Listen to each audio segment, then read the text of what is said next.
So I'm in the hematology and the oncology departments. It's one of the fields where you can really move from novel developments in a lab, different molecules, different pathways, different sort of fundamental understandings of how cells work and how organs work, and translate those into therapies. So I work in two main groups. The first of which is sarcoma patients. So sarcomas are a heterogeneous group of neoplasms of the soft tissues, so the muscles, ligaments, tendons, as well as the bones. And then the other half of it is I work with the Novel Therapeutic Clinic, and that's essentially a clinic where we're trying to do early stage clinical trials. There's 2 million people who are newly diagnosed with cancer every year in the United States.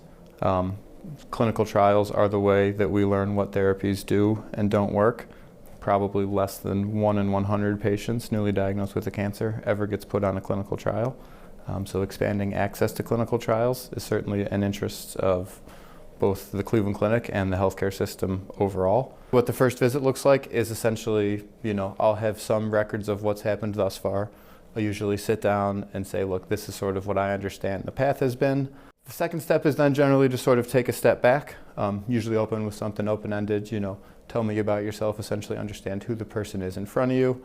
That can give you sort of understanding of their life history, essentially where they are, as well as just, what are the things they do, what are the things that makes their life meaningful. There's usually some sort of action plan that we're going to try and enact together. I always tell all my patients they have autonomy.